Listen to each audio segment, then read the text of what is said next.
Hey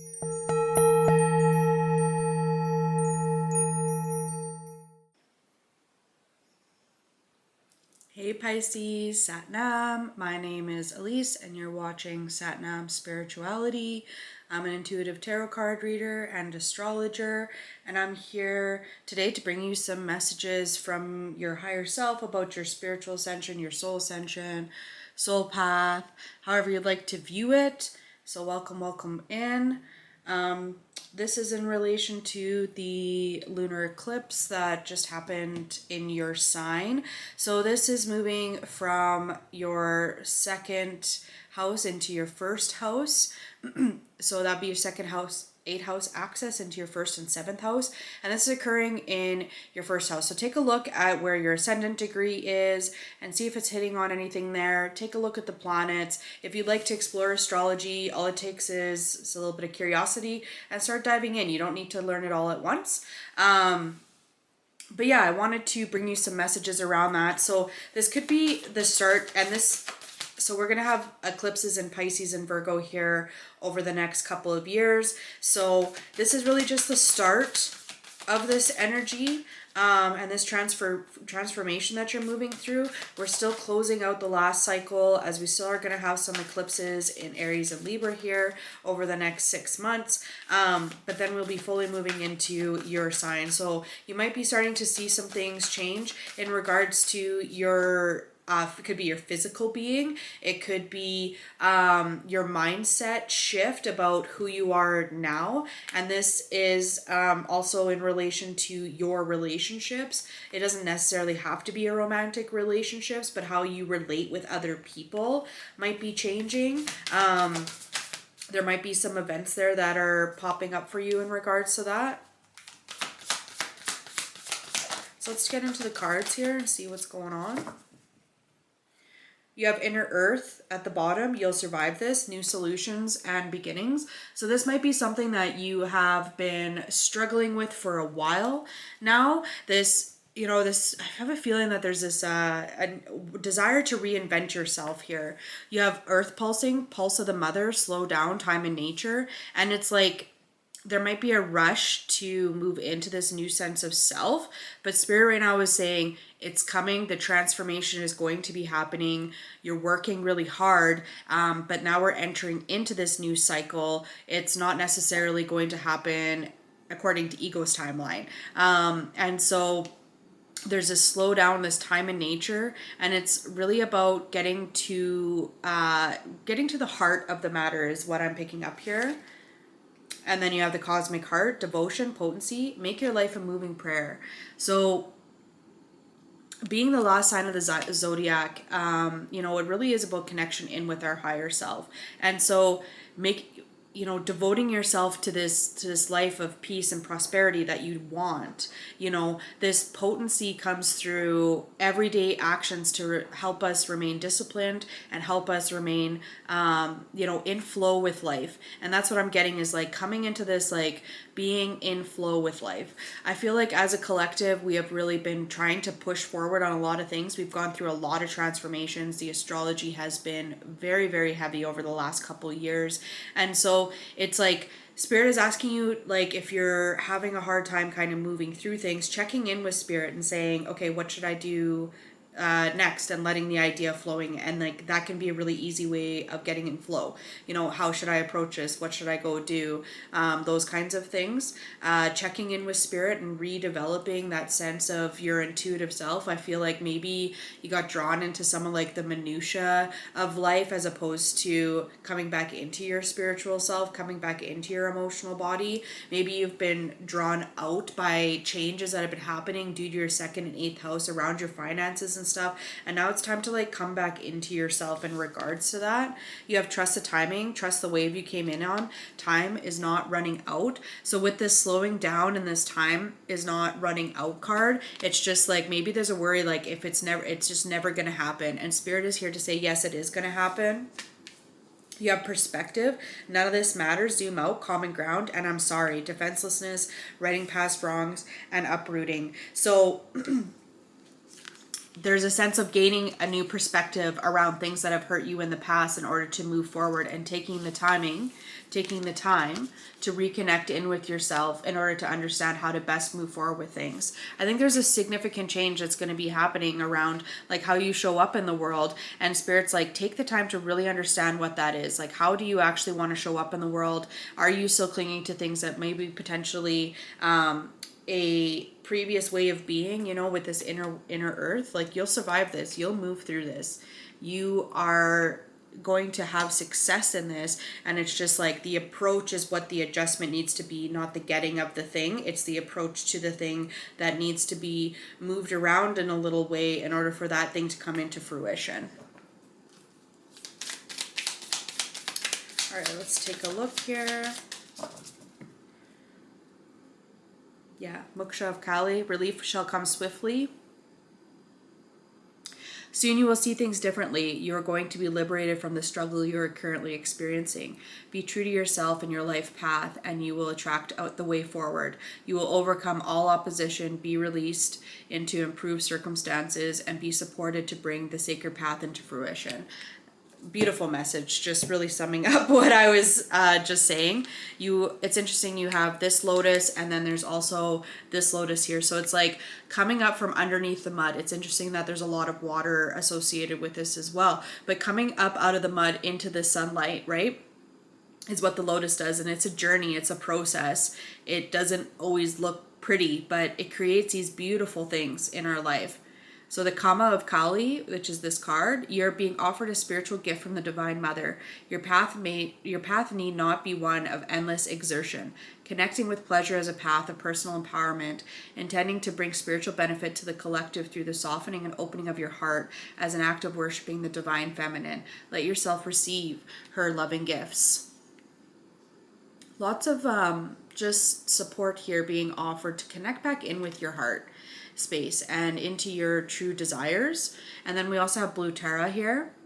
Chaos will give way to a higher order of love. Let there be peace in your heart. As Blue Tara looks to her right, gazing towards the future, she sees a vision of your peaceful, protected, and authentically expressive future. You will have every right to feel hopeful, happy, and secure in the destiny now unfolding for you. So it's, yeah, like,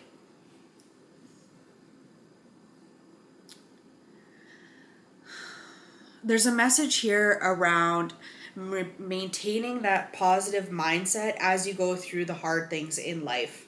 You know, it's not only when things are going good that we are meant to have a positive mindset, but also when the things are going not great in our life, or maybe not looking the way that we want them to in our life, that we come back in, that it's harder to return into this positive mindset, harder to reconnect in with ourselves because we're so externally focused. So it's like removing this external focus, trusting that the timing is all working out for us, and like that pulse of nature, you know, coming into your own and reconnecting in with your own heart space, your own heartbeat as to where to guide you through on this.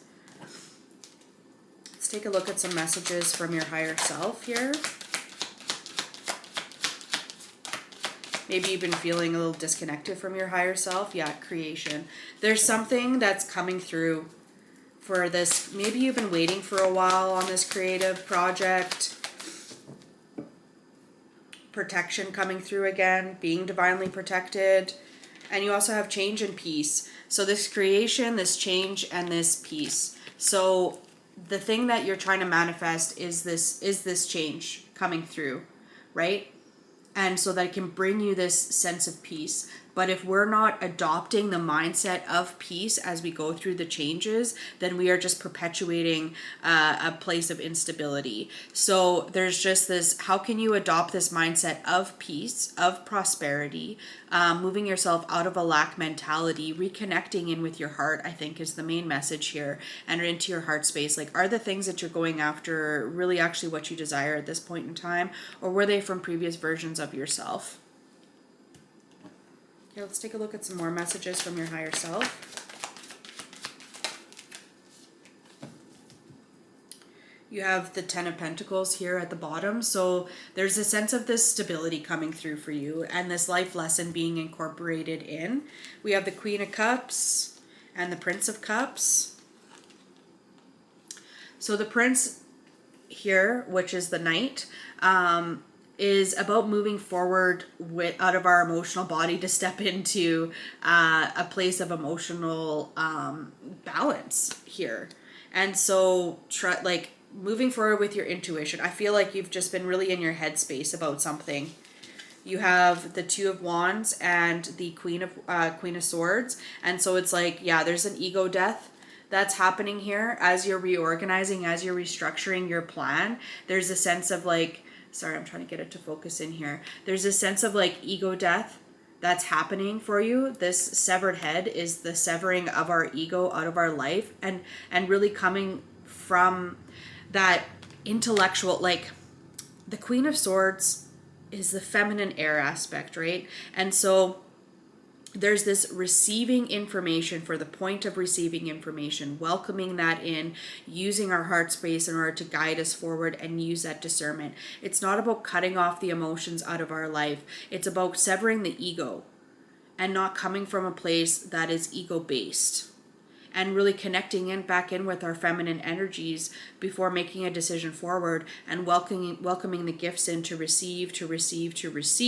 in order to be able to take action to move forward. And it's like you've been receiving this information in order to make a plan, in order to be able to move forward, and it hasn't necessarily. Oh yeah. So, and you've been working towards it here with the Eight of Pentacles and the Knight of Swords coming in, maybe rushing in order to gain some sense of mastery here.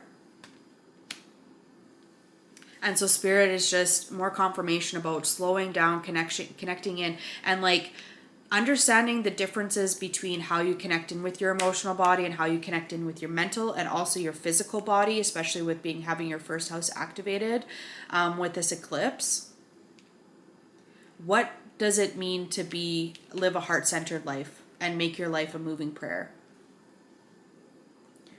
All right, let's take a look at what's incoming for you here.